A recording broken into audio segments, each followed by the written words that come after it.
วลา4 ทุ่มถึง5 ทุ่มแล้วก็ทุกคืนวันพฤหัส3 ทุ่มถึง5 ทุ่มทุกคืนวันศุกร์4 ทุ่มถึง5 ทุ่มภาคกลางวันก็มีวันเสาร์พี่น้องท่านผู้ฟัง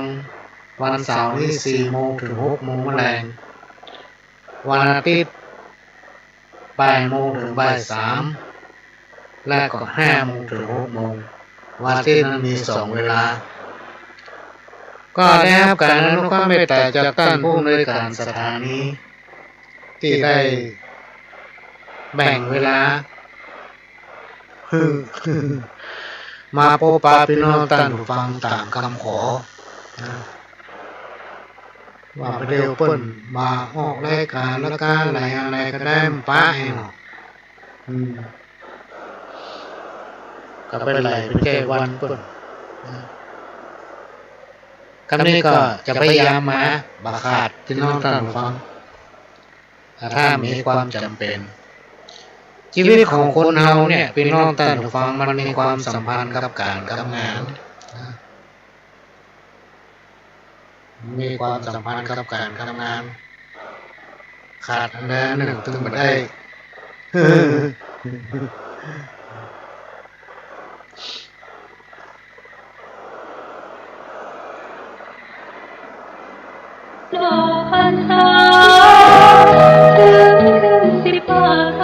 กฐินสามัคคี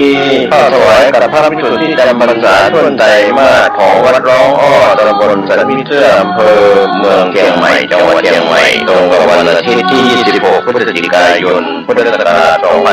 2566 เวลา 10 นาฬิกาก็เป็นงานทำบุญทอดกฐินสามัคคีขอเชิญชวนผู้ใจบุญใจกุศลร่วมงานบุญนี้เป็นกฐินสามัคคีของวัดร้องอ้อโดยพร้อมเพรียงกันความประณีห่างไกลชีวาสร้างเหตุ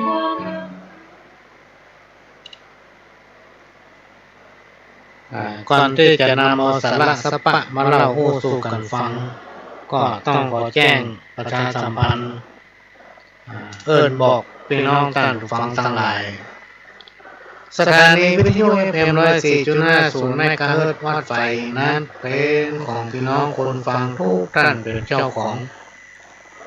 ที่เราจะต้องได้ช่วยกันอนุบำรุงเนอะพี่น้องท่านผู้ฟังอากาศมันเปลี่ยนกันเร็วร้อนกันเร็วหนาวนะ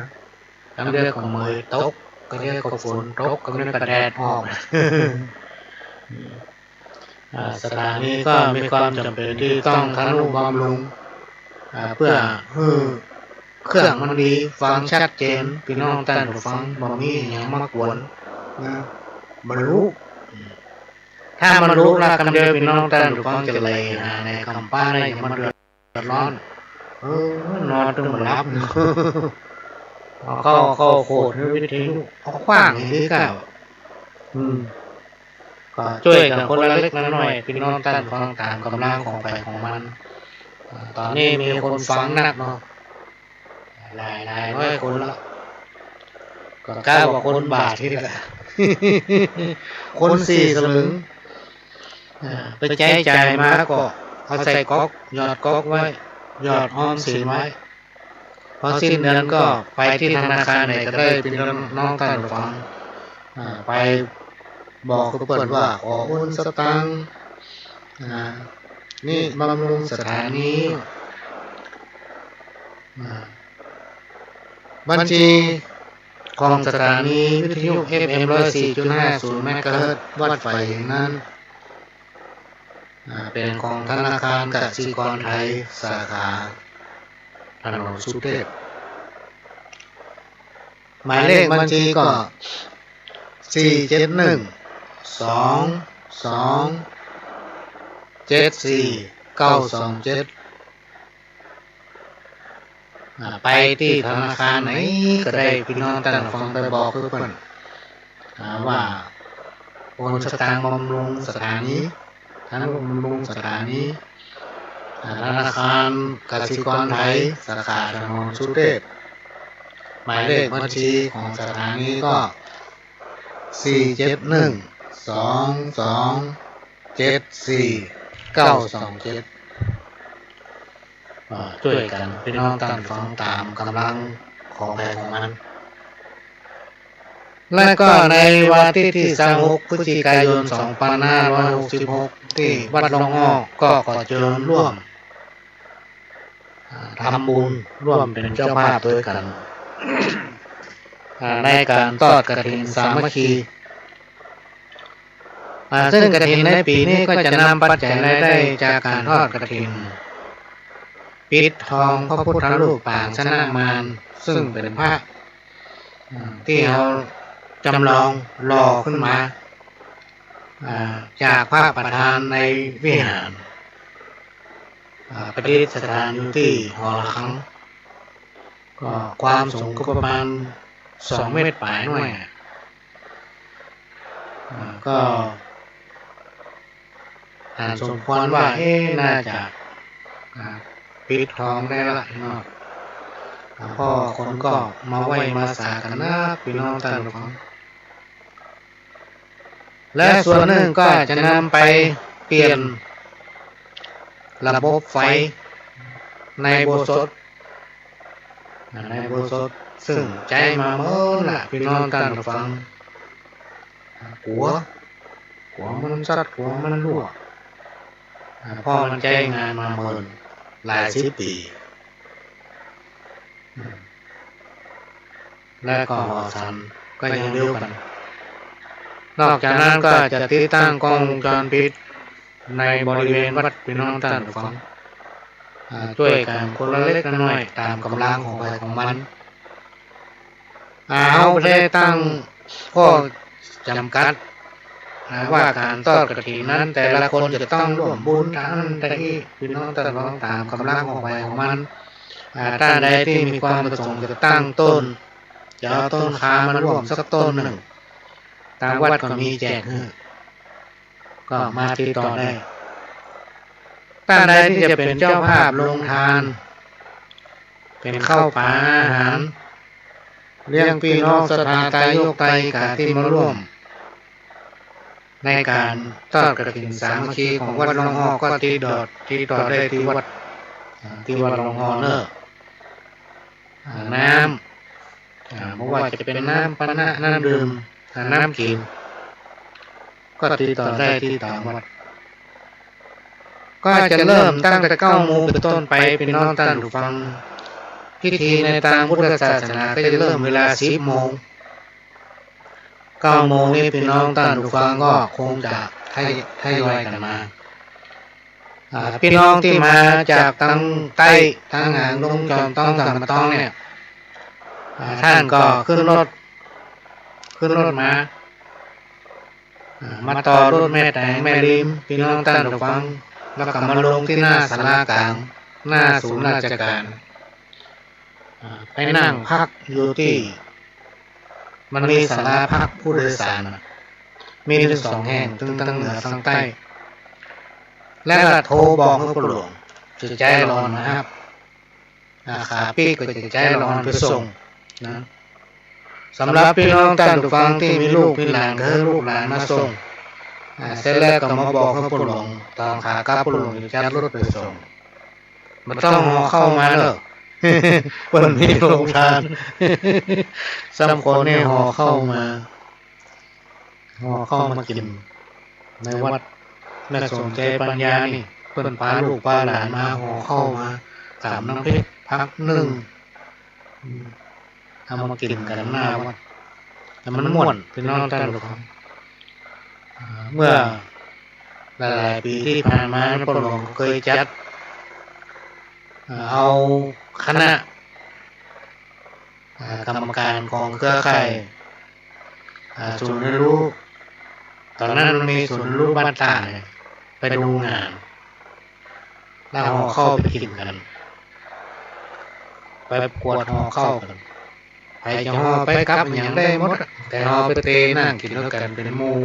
ม่วนไปกินที่ห้วยหงไข่ม่วนแต่ม่วนว่าสารธรรมสังขารธรรมนำมาพิรุธ คนเฮามนุษย์เกิดแก่เจ็บตายหาที่สบายหน่อยหนึ่งบ่ได้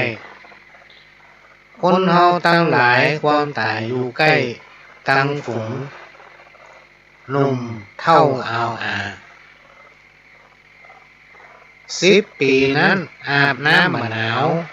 เป็นหนุ่มรุ่นราวมะนาวบ่ไข้กันอายุได้20 ปีป่อจีดอกได้30 ปีนั้นบ่ได้สงสารอยู่สุขสำราญจื่นบานทั่วหน้าอายุ40 ปีบอกเจ้าน้องไทยแย่การเก่งกล้าแข็งแรงบ่มีปวดเล่าอายุ50 ปีก็ซ้ำยิ่งให้สาวน้อยด่าใบรุมลามอายุ60 ปีพญาติลูกหลานกำเดียวก็ไอกำเดียวก็จามเป็นดีลำคาญแท้ใบอายุ70 ปีนั้นบัดท่าสงสัยบ่ฮู้ไปในเต็มตัวอยู่หั่น80 ปีบอกเจ้าน้องไทยไข้หัวแก้มให้หน่อยไหน90 ปีนั้นไข้ก็ตายบ่ไข้ก็ตายแหนมอยู่บ่ได้ก็ตายเจ้า อันเนี้ยไผเขียนส่งมาน่ะบัดจาหน้าซองว่าส่งจากไผจดหมายเดียวเพิ่นจาหน้าซองตัวนะนามผู้ส่งเนาะนามผู้ฝากแล้วก็ส่งถึงไผนี่เขียนก็ส่งมาถึงคนหลอกสว่างเนาะก็เขียนมาได้ถ้าไผม่วนแล้วมันเป็นว่าเป็นตอนมันต้องได้แก้ไขนะก็จะพิจารณาหารางวัลให้อย่างน้อยๆก็มาม่านะ มาม่าปลากระป๋องนึงนะอันนี้เป็นธรรมเนียมละพี่น้องท่านผู้ฟังถ้าเพิ่นไปแจกของกันที่ไหนเขาถึงว่าละมีเข้าไอ้ถุงมาม่า2 ห่อปลากระป๋องให้2 อัน เขาคิดไปก่อนละถ้าเจ้หน้าอย่าพื้น ถึงหู้ไว้ก่อนแล้วอายุสังขารคนเฮาแก่เท่ากันเกิดมาแล้วย่อมตายเหมือนกันอายุไผมันสังขารโลกใต้บ่มีไผรอดได้สักคนเมื่อเกิดมาแล้วก็ต้องตายเป็นผีเหลือแต่ความดีที่เฮาได้สร้างเหลือแต่ความดีที่เฮาได้สร้างทำบทหนึ่งทุกชีวิตเป็นอนิจจังย่อมมรณะเหมือนกันทุกผู้บ่มีไผจักไปต่อสู้กับยมประปานท่านเต้าเมื่อถึงเวลาบอกว่าแก่เข้าหรือว่านุ่มเท่าหญิงใจห้อยผ้าเป็นปุ๊กก็ยังต้องตายบ่มีสักลายจักหลีกเว้นได้คนทุกคนจนคนมั่งคนมีคนดีคนให้ก็ต้องตายมอดไหม้แผ่นดินแม้นแต่ทุกพระต้านผู้ทรงศีลยังม้วยจีวินนอนตายความหน้าจะเอาอันหยังพ่ออุ้ยแม่ป้าแม่นแผ่นผ้าสุธาอย่างมากบ่หินบ่ผาก้อนเต้าหัวจ้างยังหูแตกมากเป็นหอยที่หาไปเตอะบ่ต้องไปคอยเงินของต่อร้อยเอาไปตัวบ่ได้เอาไปตัวบ่ได้ก็บ่ได้หยังไปตัวสักอย่างพี่น้องท่านผู้ฟังเอามาตัวเปล่าก็ไปตัวเปล่านั่นแหละ ท่านใดที่เมตตาอนุเคราะห์ไปโอนสตางค์เพื่อมอบเพื่อตังสถานีท่านุบำรุงสถานีพี่น้องท่านผู้ฟังถ้าเป็นไปได้ท่านก็แจ้งมาทางรายการหรือว่าถ่ายสลิปนั่นแล้วก็ส่งไลน์มาจะได้ประชาสัมพันธ์แจ้งให้แต่พุทธเทวดานะสิ่งของอาหักทั้งหลายที่รักษาอย่างตัวท่านแล้วก็ รักษายังวัดวายังบ้านยังเมืองได้รับรู้เนาะเต้ากับเฮานั้นบริจาคปัจจัยสร้างโรงหนังสือเพื่อการเรียนรู้โรงใหญ่โรงหนังสือเพราะทางสถานีนั้นจะพยายามสรรหารายการดีๆมาออกอากาศเพื่อพี่น้องท่านผู้ฟังได้รับฟังกันฟังเข้าใจง่ายสามารถนำไปประดับสติปัญญาและก็นำไปปฏิบัติได้หมายเลขบัญชีของสถานีบอกไปตะกี้แล้วเนาะแล้วก็หมายเลขโทรศัพท์ของพ่อหลวงมันเป็นไลน์เนอะพี่น้องท่านผู้ฟังท่านก็เขียนไว้แล้วก็ไปขอออนแอดไลน์นะท่านสามารถติดต่อมาได้หรือว่าส่งไลน์มาที่แอดไลน์นี่เพราะว่าอย่างบางทีภารกิจมันหนักพี่น้องท่านผู้ฟังเวลาหามี24 ชั่วโมงเท่าเดียวกันนะแต่ว่ามันบอกว่าง บางทีไม่ได้รับโทรศัพท์ไปสักคนอย่างวันนี้ตอนเจ้าตั้งแต่เจ้ามาจนถึง9 โมง 10 โมงนี่ไม่ได้พอโทรศัพท์เลยแล้วมาช่วงบ่ายนี่ครับก็ไม่ได้รับโทรศัพท์ไปก็รับไลน์ไปกำหนึ่งท่านก็ส่งไลน์มาก่อนที่เสร็จภารกิจแล้วก่อนจะนอนก็จะเปิดพอและจะมาแจ้งประชาสัมพันธ์ตามสถานีตามรายการอย่างนี้เพื่อให้ทราบโดยทั่วกันแต่ถ้าใครที่บริจาคเพื่อทนุบำรุงสถานีเป็นเงินจำนวนนักทางสถานีก็จะออกใบอนุโมทนาบัตรให้เนอะพี่น้องท่านผู้ฟังก็อู้ไปมาก็วกมาถึงกฐินท่านใดที่แจ้งความประสงค์ผ่านทางรายการหรือว่ามาทำบุญแล้วก็ถ้าได้ใบอนุโมทนาบัตรก็แจ้งคณะกรรมการได้ทุกคนกรรมการของวัดหรือว่าติดต่อที่เจ้าวาดก็ได้หรือว่าไม่ติดต่อที่ผู้หลวงก็ได้โทรมาบอกก็ได้ไลน์ก็ได้ก็จะบอกเบอร์โทรนะพี่น้องท่านฟังเตรียมประกาศจดกำเดียวจะบอกละ คณะที่ดำเนินรายการท่านก็สามารถโทรมาได้ที่หมายเลข053-110-638 053-110-638 คณะที่จัดรายการเนี่ยท่านโทรมาได้แต่ถ้าออกรายการแล้วไม่ต้องโทรเพราะมันจะตัดเข้าแฟกเนอร์พี่น้องท่านผู้ฟังหมายเลขมือถือหมายเลขโทรศัพท์081-706-5056 081-706-5056ก็ไปขอรอนแอดไลน์นั่นแหละก็หลวงกับเจ๊จ้างนะ มีหลายคนส่งเบอร์โทรมาขอแอดไลน์ก็โอ้แอดมาได้วันนี้ก็จะเอาแก้ซาวประเภทตามคำขอมาเล่าให้ฟังมาฟังมาแจ้งมาสอนเนาะแก้ซาวประเภท1แก้แนวหัวหวาย2แก่แดดได้ดอกแก่แดดได้ดอก3แก่หยอกลูกหลาน4แก่หารแต่ป่า5แก่ว่าแต่กิน6แก่บินข้างข่าว7แก่บ่เป้าเปลืองหนา8แก่ตาไม้ไผ่9แก่ไก่แก่นกเขา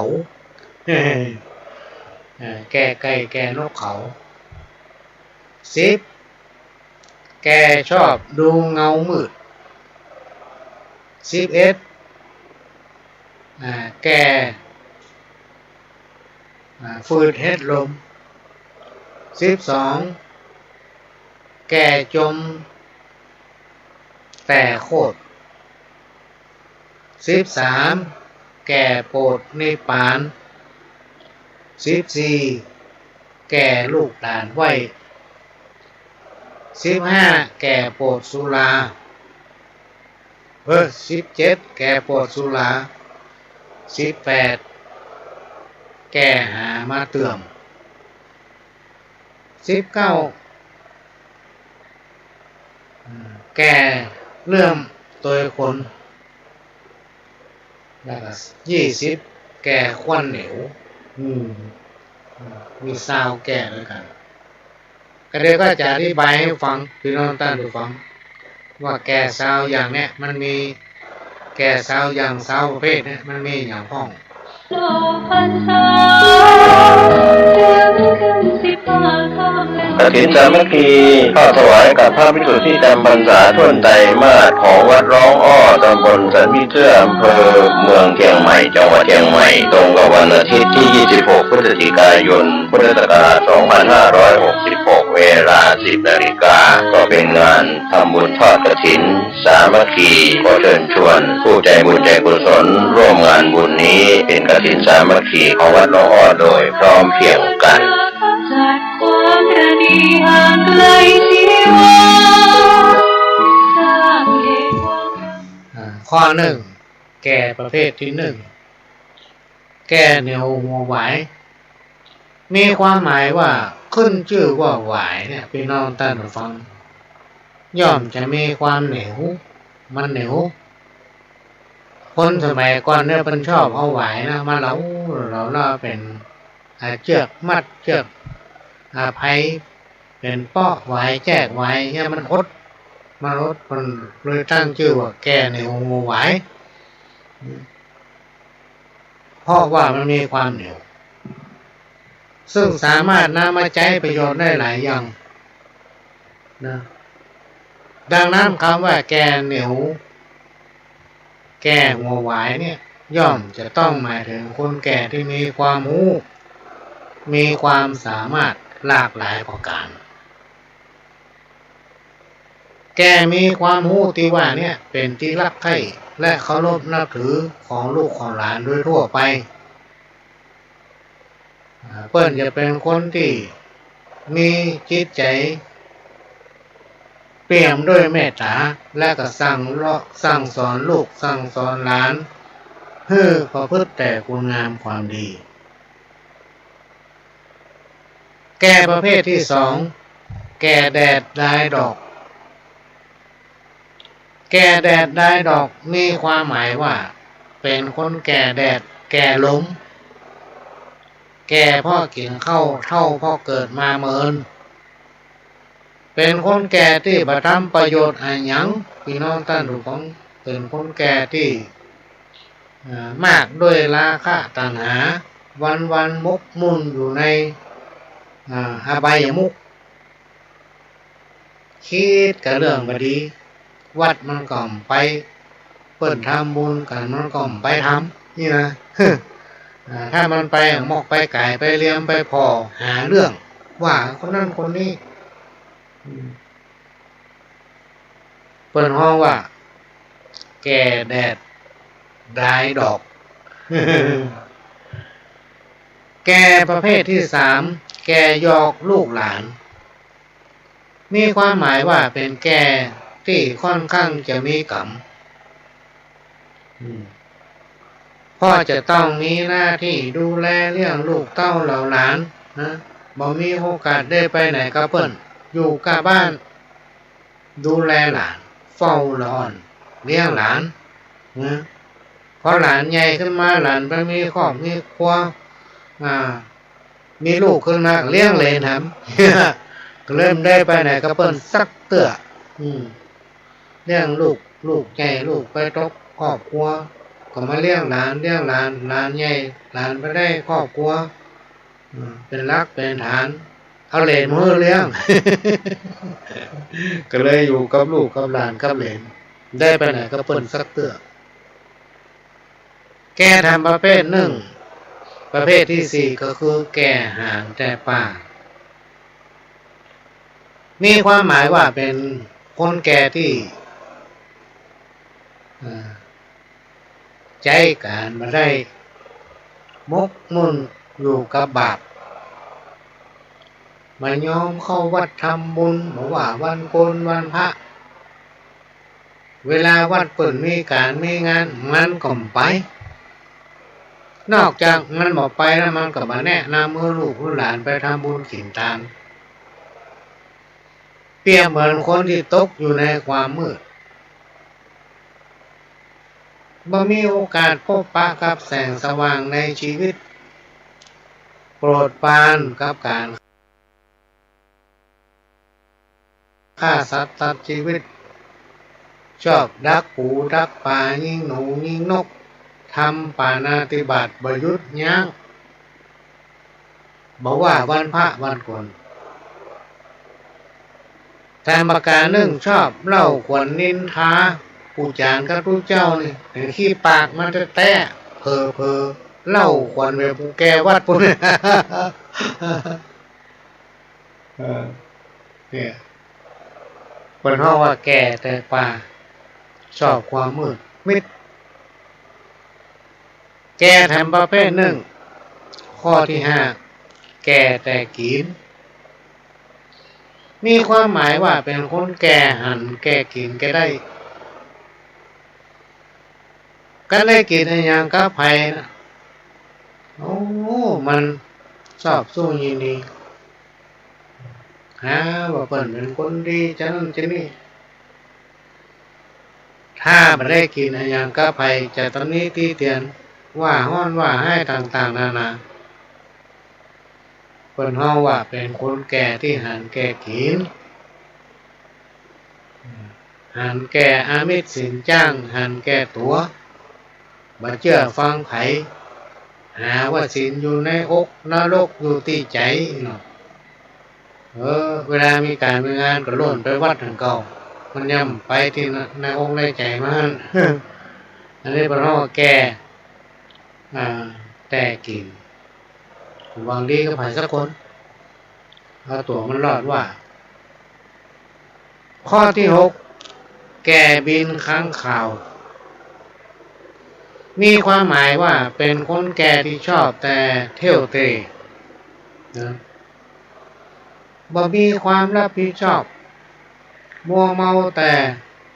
ความสุขสนุกสนานไปเป็นวันคนแก่ประเภทนี้ชอบมกมุ่นอยู่กับอบายมุขเป็นคนแก่ที่ชอบเที่ยวเมื่อคืนให้ห้ามว่าอะไรอย่างมันตึงฟ้องเอาละอ่อน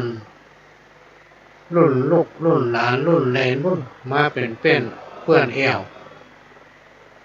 การเล่าตกถึงต้องถึงไหนถึงกันนะเพื่อนห้องว่าแก่ค้างขาว ข้อที่เจ็ดแก่บ่เป้าเปลือกหนามีความหมายว่าเป็นคนที่หาประโยชน์นะหาประโยชน์บ่ได้เลยเปรียบเหมือนมะพร้าวเปลือกหนาคือหนาเฉพาะเปลือกพี่น้องท่านของส่วนเนื้อต่างในมันมีน้อยเดียวบ้างเนี่ยเปรียบเหมือนความรู้ความฉลาดมีน้อยเดียวเป็นคนแก่ที่ไร้ความรู้และประสบการณ์หรือพูดตามภาษาชาวบ้านว่าเป็นคนโง่แล้วอวดฉลาดหรือจะห้องทางแบบนึงคือเป็นคนแก่กะโหลกหนาสอบฝืนธรรมชาติไปเชื่อฟังไผหูคนเดียวไปคนเดียวถึงสนใจงานสักอย่างเป็นห้องแก่เปลืองหนา แก่ตาไม้ไผ่มีความหมายว่าเป็นคนแก่ที่มีความรู้ความสามารถทั้งทางโลกและทางธรรมและก็นำเอาความรู้ความสามารถสร้างสอนลูกหลานเพิ่นเปรียบเหมือนแก่ตาไม้ไผ่ที่สามารถนำเอามาประดิษฐ์เป็นสิ่งของใช้ต่างๆเพิ่นฮ้องว่าแก่ตาไม้ไผ่พี่น้องท่านผู้ฟังแก่ทำประเภทหนึ่งก็คือประเภทที่เก้าแก่ไก่แก่นกเขาแก่ไก่แก่นกเขานี่มีความหมายว่าเป็นแก่ประเภทมันตึงบ่สนใจอย่างสักอย่างสนใจแต่เล่นนก จนไก่จัดได้ว่าเป็นคนแก่ที่เกิดมาเสียเวลาใช้ชีวิตที่บ่มีค่านี่บาปปฏิบัติตัวเป็นตัวอย่างคือกับลูกกับหลานบ่สนใจศีลธรรมคำสั่งสอนขององค์พระสัมมาสัมพุทธเจ้าน่ะมันบ่สนเขาว่าเรียกว่าแก่เกินมาพร้อมเปิดมีใจมืดบอดตลอดกาลลูกหลานบอกกล่าวก้มฟังคนแก่ประเภทนี้มักชอบกินเหล้าอาละวาดทุบบ้านทุบเมืองถ้าไผว่ายังทุกข์ใจน้อยนี่โวยวายละ มันฟังไผหาว่ากูนี่รุ่นปู่รุ่นลุงมึงประทามาสอนเนี่ยเพิ่นห้องว่าแก่ไก่แก่นกเขาข้อที่10แก่ชอบพอเงามืด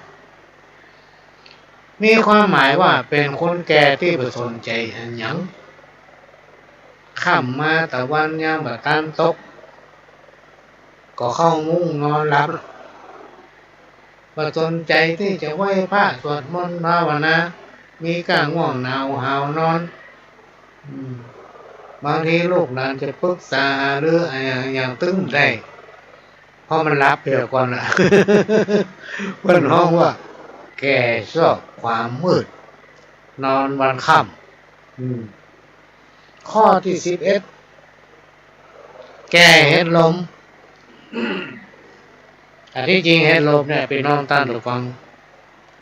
มาบอกว่ามันจะอยู่ในสภาพไหนเฮ็ดลมหนุ่มเฮ็ดลมแห้งเฮ็ดลมแห้งต้องมาแจ้น้ำก่อนมันแจ้มันเอาจนมันอ่อนตัวมันแล้วก็เอามาซอยเอามีดหั่นซอยเอามาแกงใส่แกงนะจะแกงข้าวคั่วก็จะหมอกปลาจอมก็หมอกห้าก็ ซอยเฮ็ดลมแกงเนี่ยซอยบางๆเข้าใส่หรือว่าจะพัดเอาแกงข้าวคั่วได้หมดแกงใส่ผักละผักปอกก้าอร่อย อันนี้โอ้ถึงเมืองแก่เฮ็ดลม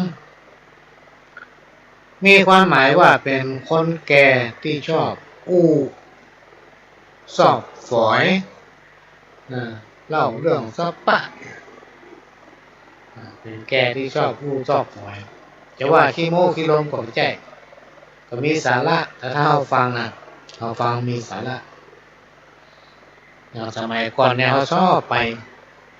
บ้านปู่วิคนนึงเพิ่นจ้างอู้เพิ่นจังอู้คำมาเก่าพ่อง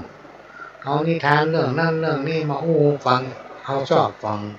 เขาไปถึงวัน เพิ่นเอาไปบ้านคนแก่ที่ลมชอบอู้ชอบฝอยเรื่องนั้นเรื่องนี้อู้เรื่องนั้นจับใส่เรื่องนี้ให้จะฟังมาฟังมาสนใจขอแกได้อู้เถอะมันถึงอู้น้ำไหลไฟดับ ถึงเวลามันจะได้อู้เนี่ยมันต้องอู้ผ่านตาเพื่อนเพื่อนฟังมันอย่างเดียว บนห้องแก่เฮ็ดลงแก่ทำประเภทหนึ่งแก่จมแก่จมแต่โคตรแก่จมชมอ่ะชมแต่โคตรอวดพี่น้องพูดตามภาษาชาวบ้านเราเนี่ยแก่ประเภทนี้เวลาไปไหนอู้อย่างก็ไปก็จะอู้กับเรื่องตระกูลตัวเก่ายกย่องวงตระกูลของตนเองจนคนอื่นเอื้อมละอาเนี่ย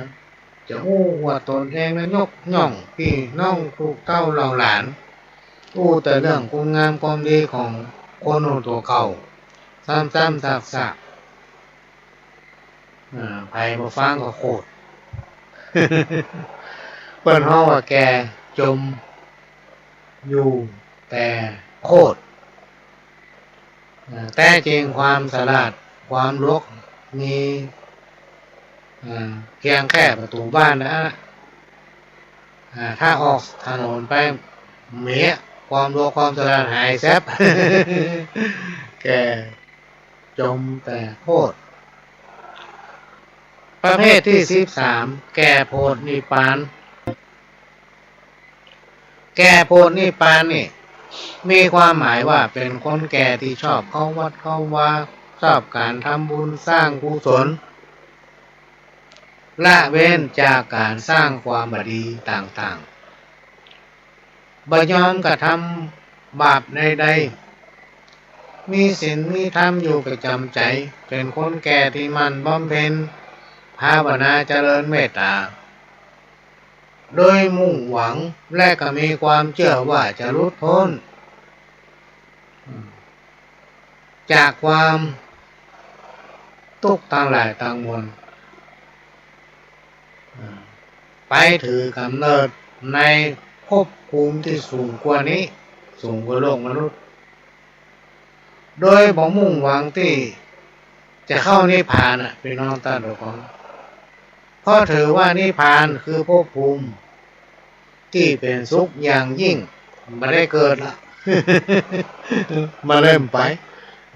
กลัวแล้วมาเกิดเป็นคนแบบข้อที่14แก่ลูกหลานไว้มีความหมายว่าเป็นคนแก่ที่เจริญด้วยวัยวุฒิคุณวุฒิเพียบพร้อมด้วยจริยวัตรอันดีงามปฏิบัติตัวเหมาะสมกับวัย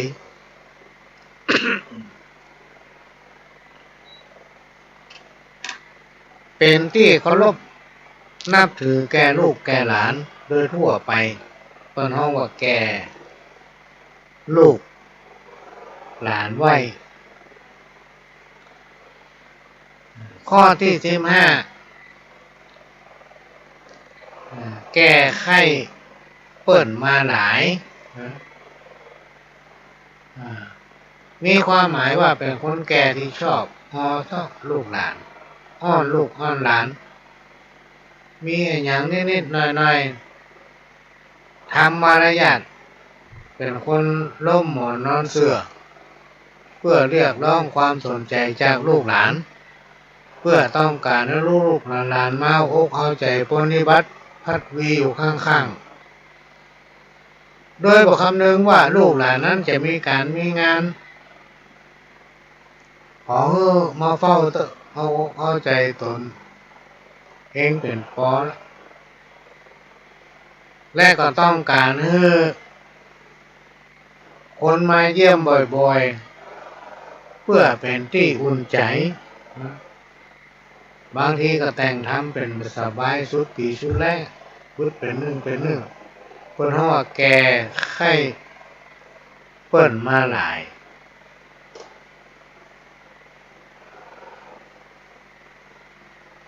ข้อที่16แก้ภายประโยชน์มีความหมายว่าเป็นคนแก่ที่หันแก่ตัวมีอุปนิสัยหันแก่ตัวอย่างร้ายกาจมีอย่างนิดๆหน่อยๆของงุบงิบเอามาเป็นประโยชน์สำหรับตนเองและครอบครัว เป็นคนที่บ่ยอมเสียเปรียบไผและก็เอาเปรียบคนอื่นอยู่ตลอดเวลาแต่ก็ชอบทำประโยชน์เพื่อกับส่วนรวมเป็นคนใจถึงแถมประเภทหนึ่งแม้จะมีนิสัยงก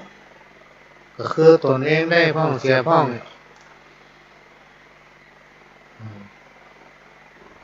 แต่ในจิตในใจจริงๆก็มีความเอื้อเฟื้อเผื่อแผ่คนอื่นเพิ่นฮ้องว่าแก่ผายประโยชน์ข้อที่17แก่โปรดสุรารายนี้พี่น้องท่านผู้ฟังมันถึงสนใจอย่างสักอย่างพ่อถือสุภาษิตว่าบาหันลงบาลังน้ำตา เป็นแก่ที่โปรดสุราน้ำทองแดงน้ำเหล้าน้ำแดงยากการได้สตางค์มาเท่าใดก็ไปซื้อกินเหล้าจนหมดเวลาเมาถ้ามันเมาได้ที่ก็มักจะกลายเป็นคนผ่านทำให้ยังรูกใจก็จะพานเข้าใส่ประพฤติตัวเป็นคนแก่ตลอดวันพี่น้องตลอดของคนห้องแก่โปรดสุราประทำประโยชน์ให้กับครอบครัวตัวเก่าได้แต่ใดกินเหล้าถ้าบาเสี่ยงก็เอาซ่อนเอาสตางค์ที่เหลือซ่อนลูกซ่อนเมีย ข้อที่18แก้หามาเติม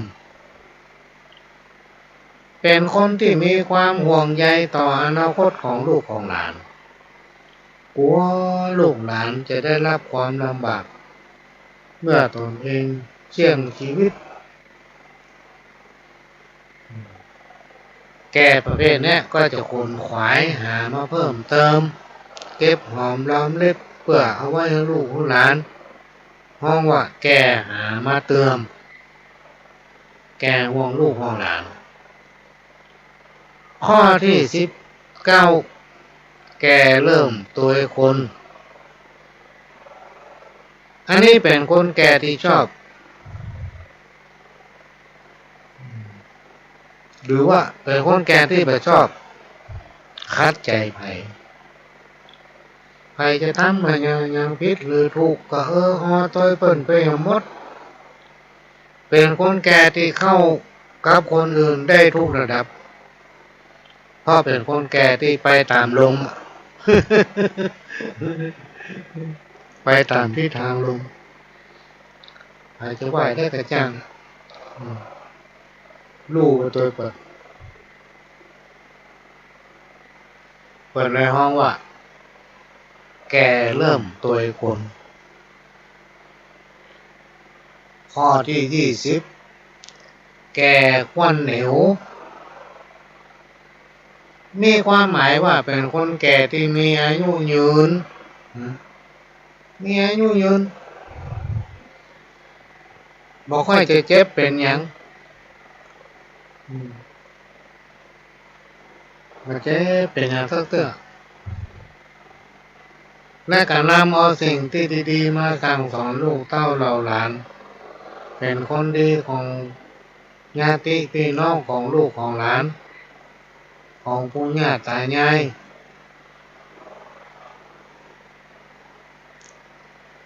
เนี่ยพี่น้องแต่ละคน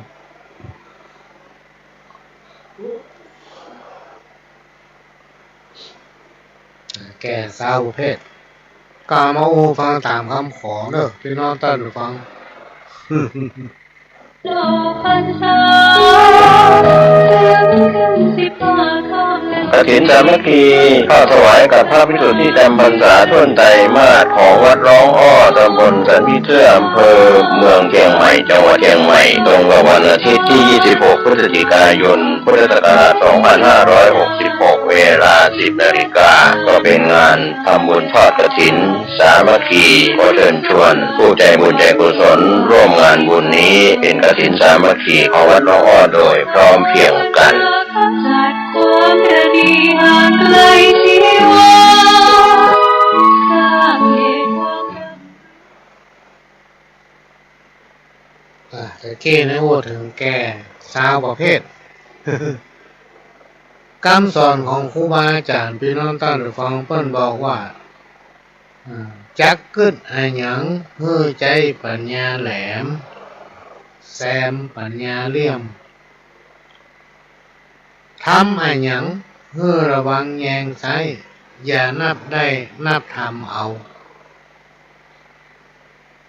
เปิ้นกล่าวสอนใจเฮือกึดก่อนทำบ่ใช่นะทำแล้วเก็บมาคิด กล่าวมาเก่าหำคำหนึ่งเปิ้นกล่าวไว้ว่าแก่เพราะกินข้าวเท่าเพราะปีเดือนวันในยุคปัจจุบันเนี่ยเขาว่ามันไม่สำคัญที่อายุตอนไหนไม่สำคัญ แก่เพราะกินข้าวเท่าเพราะเกิดมันไม่ได้สำคัญที่อายุเพราะอายุเป็นเพียงตัวเลขเกิดแต่ว่ามื่นตาแต่เจ้าจะไปฟังแก่เท่ากันเลยเป็นละครมันม่วนเป็นนอนท่านฟังเป็นละครเนี่ยมันม่วนแต่ม่วนขนาดเฮาถึงแค่ย้อนอายุปีกไปถามสัก50-60 ปี เป็นละครมันม่วนกรรมก็ทำกรรมหนึ่งกินฮื้อพอคาบหาบฮื้อพอแหงแปงฮื้อพอใจไข้ฮื้อพอนอนกินก็คือรับประทานไปนอนตั้นหรือฟังกินฮื้อพอคาบพอมื้อหรือว่ากินฮื้ออิ่มนะกินฮื้ออิ่มอันนี้เป็นคำอู้ถ้าเราจะอู้ถึงพี่น้องท่านฟังเวลาไปโรงพยาบาลไปปาหมอ สมมติหมอนัดไปหมอถึงจะย้ำขนาดกินเนื้อเป็นคาบเวลากินก็กินเนื้ออิ่มถ้าถึงเวลากินจะไปกินเตื้อกินเนื้อเป็นคาบเป็นมื้อจะไปกินเรื่อยๆนะหมอจะห้ามมื้อกินไปเรื่อยโดยเฉพาะข้าวเหนียวเนี่ยพี่น้องท่านฟังข้าวเหนียวข้าวนึ่งนี่นะพี่ตายพ่อห้วยแม่ห้วยคนสมัยก่อนเพิ่นเนี่ยเพื่อลูกเพื่อหลานกินข้าวเหนียวข้าวนึ่งเนี่ยมันบาแข็งแห้งตั้งลูกถ้ากินข้าวหุงข้าวเจ้าข้าวสวยกระเดียวก็ขยับหมอจะนักจะเน้นขนาดเพื่อกินเป็นคาบจะไปกินเรื่อยๆพอดีพี่น้องเป็นพยาธิอย่างรักษามาได้นานหายกรรมเก่าพวกไว้เวลาจะหาจะยกอย่างก็คือปอกับกำลังของเฮาพี่น้องท่านผู้ฟังอย่างเฮาอายุขนาดไหนอย่างผู้สูงวัยผู้สูงอายุทั้งหลายเราเนี่ย60 ปีขึ้นไปแบกข้าวสารถึงกระสอบนี่เป็นไปไม่ได้หรอกก็เลยกระดูกลั่น เพราะฉะนั้นต้องทำตามกำลังของตัวเก่าหาเพื่อพอแหงแปลงเพื่อพอใจแง่อย่างเพื่อมันพอดีบานักมาน้อยตามแห้งของตนยามที่สบายก็คือพักที่เราตั้งฟังเพราะร่างกายเรานั้นเอาใจมันมาเมินหลาย10 ปีแล้วเวลานิดเหนียวหาที่สบายพักผ่อนนั่งขอต้นไม้ต้นตอกขอนกขอหนูไปเพื่อฟังกรรมหมอเนอะพี่น้องท่านฟังโดยปัจจุบันเนี่ยถ้าไผ่ย่างอายุ55ขึ้นไปเนี่ยหมอจะนัดไปปะที่โรงพยาบาลส่งเสริมสุขภาพทุกเดือนเดือนละวันเผลอๆกันนัดไปเมื่อเจ้าถ้าไผ่ว่างนัดไปอย่างเอาไปเต้นออกกำลังกาย เป็นการออกกำลังบริหารร่างกายผู้สูงอายุ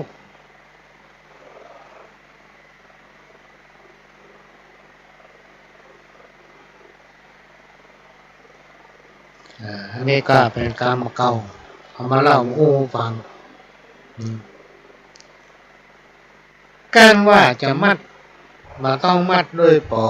กำปากกำคอมัดกันก็ได้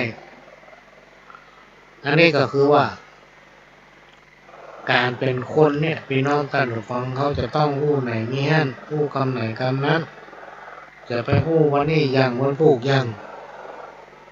เหมือนกับคนตะกอนเพิ่นเปรียบไว้ว่าคู่หนึ่งเต้ากับเปลือกเลยอันหนึ่ง มันมีค่าเลยคำพูดของเขาถ้าเอาเป็นคนที่มีสัจจะคนเขาเป็นคนที่พูดไปเลยเชื่อถือไปเลยแล้วก็มีเครดิตด้วยนี่ กำพิษหูบ่สู้มวลมิตร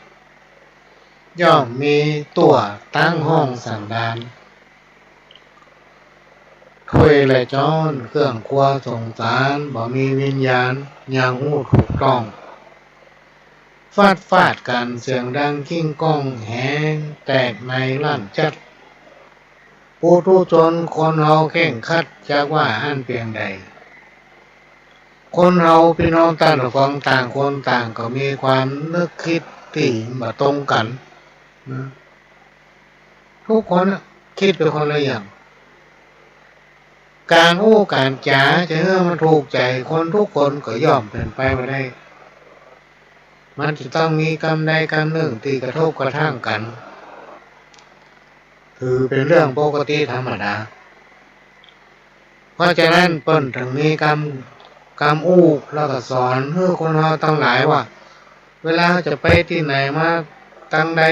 เอาปะไปก็ดีก็อู้อย่างไปก็ดีเราต้องถ่อมตัวไว้เขาจะลกฉลาดเพียงใดก็จ้างแล้วครูบาอาจารย์บอกให้ทำตัวเป็นน้ำกึ่งแก้วสามารถรับฟังอย่างจากคนอื่นได้แล้วในที่สุดเราอาจจะสามารถนำคำอู้ของคนคนนั้นมาพลิกแพลงประดับเอามาประดับสติปัญญาในการดำรงชีวิตประจำวันพี่น้องท่านผู้ฟังเกิดมาเป็นมนุษย์สัตว์โลกโลกาหากมีชรารวยแรงแก่เท่าเป็นธรรมดาบอกว่าข้าและเจ้าเหมือนกันสัตว์และคนใหญ่น้อยสรรพสิ่งทั้งหลายที่เกิดมาในโลกย่อมจังมีความชราความแก่ความเฒ่าเป็นธรรมดาบอกว่าจะเป็นไผพี่น้องท่านผู้ฟังจะหลีกหนีบ่พ้นกับสิ่งที่กล่าวมาเนี่ยเกิดแก่เจ็บตายเนี่ยมีถึงพ้นเลยกล่าวมาเล่ามาอู้ฟังเนอะขณะนี้พี่น้องท่านผู้ฟังก็กำลังรับฟังรายการสาระสัปปะจากทางสถานีวิทยุ FM 104.50 เมกะเฮิรตซ์วัดไฟหินซึ่งออนไลน์เผยแพร่ภาพและเสียงไปทั่วโลกท่านสามารถฟังรายการย้อนหลังได้สามารถฟังรายการนี้ทางโทรศัพท์ทางเฟซทางไลน์ก็ได้หมดสำหรับท่านที่มีวิทยุก็อยากจะแนะนำว่าจะไปเปิดดังคนข้างบ้านเขาอย่ารำคาญ มีพี่คนหนึ่งแจ้งโทรมาเวลาพอหลวงอู้เรื่องอันนี้นะเจ้าถึงจะบินวิทยุไปบ้านมันเพราะคนที่ปลูกเขาแก่ แล้วจะเล่งเสียงให้มันดัง โอ้จะไปง่ามเนอะเขาจะขว้างวันไหน